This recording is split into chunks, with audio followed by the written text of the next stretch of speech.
Curry Point at fancy food na matatagpuan sa lugar ng Cavite. Wow, masarap yun! Oo, tama. At sa lugar ng Laguna, doon naman natin matatagpuan ang napakagandang Mount Makiling. Uy, hindi ko kakalimutan ng Coconut Festival. Wow! Lalo naman sa Batangas, doon makikita ang Basilica of Immaculate. Lalo na yung napakasarap na Pansiticiano. Pero wag ka sa Rizal, ang ganda ng Daranak Falls doon. Tapos yung Carabao Festival at Sea Exciting. Teka, last but not least, ang Quezon Province, huwag ka doon makikita ang Parias Festival. Wow! Ang ganda.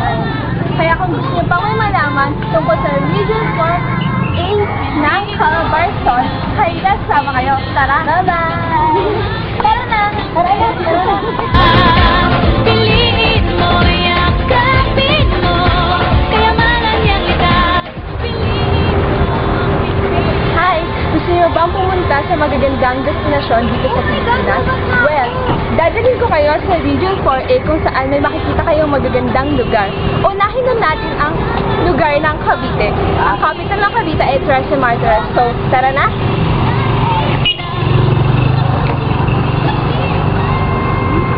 Province of Cavite, named the historical capital of the Philippines, is just 30 kilometers south of Manila.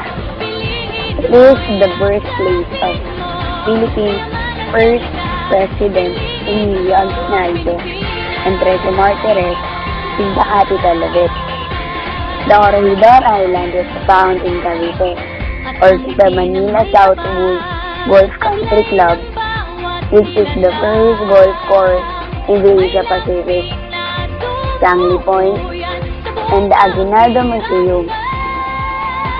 Cavite also has exciting festivals like Kalayaan Festival, the Ganda Water Festival, and the month-long festival celebrates every Christmas holiday, the Paskuhan sa Inyo. Cavite is known for its product like Fancy Puto and rice cake. Kailan may di magpipili.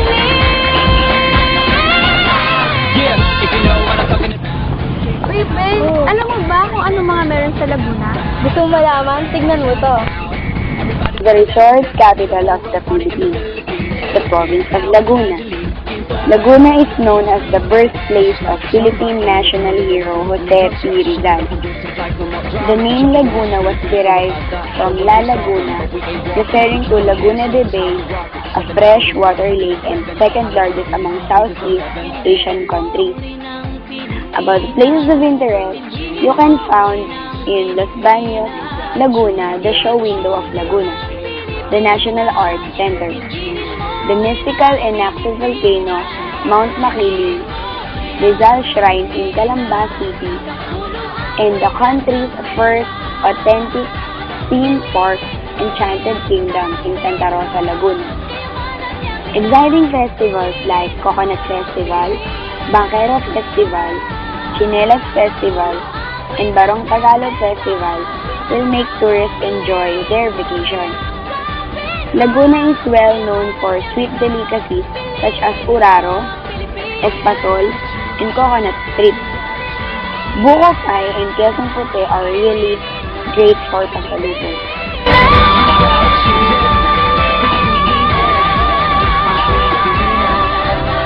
Piliin mo. Be, alam mo ba, yung pamilya namin, nagpiplano magbakasyon doon sa Batangas. Well, wala pa kaming alam na place doon. Ano mo meron doon? May mga place of interest, magandang lugar. Pwede mo sabihin anong meron doon? Ganun ba? Batangas, actually, ang capital niya is Batangas City. Kung gusto mo maraming malaman, tignan mo lang. The heart of Tagalog language, the province of Batangas, is 70 miles away from Metro Manila.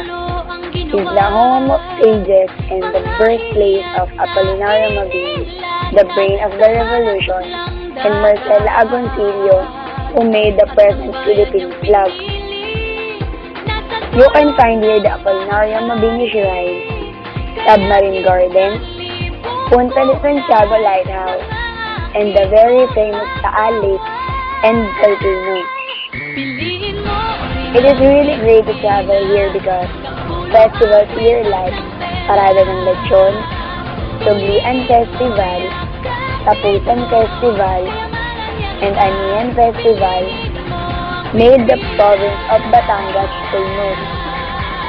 The strong-based exotic coffee grown in Lipa, the Kapeng Barako, is one of their products, and also the Batangueños and other people's favorite, Pancit Tiquiano. Ng inda, mga puso'y lumilipad.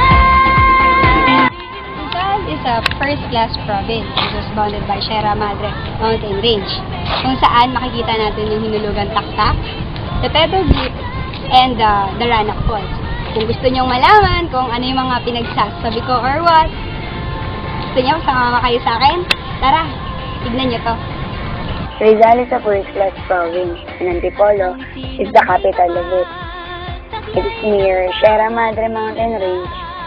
It was named after Jose P. Rizal. Hinulugan Taktak in Antipolo City is a mountain resort, waterfall, and national park found in Rizal, and also the petroglyph, which has been declared as a national cultural treasure. Baranak Falls and Betlag Falls also found in Rizal. Gigantes Festival in Angono is the famous festival in Rizal in honor of San Clemente. Coco Jam, a sweet and sticky mixture eaten with bread, is famous product of Cainta. Yeah, if you know what I'm talking about, suitcase in the house.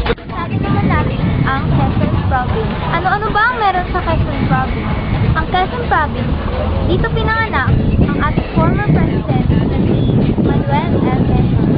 At dito rin natin makikita ang iba't ibang festival tulad ng Payas Festival at Sinampalukang Festival.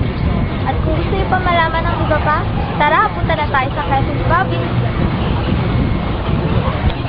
Quezon Province, formerly known as Payadas Quezon, is the Philippines' sixth largest province. Quezon is also known as the land of thousand colors because of the Payas Festival. There are several attractions in Quezon Province which you can visit any time of the day. The Quezon Museum, Ina ng Awa, Kumbantay Watchtower, and Quezon National Park. At the festival, the very famous Payas Festival in Lokban, in honor of Saint Isidore. Aside from that, there are other festivals like Sinampalukang Festival and Aranat Festival. The product and specialties of Quezon, the authentic Lokban Longganisa, and Pagsisamag.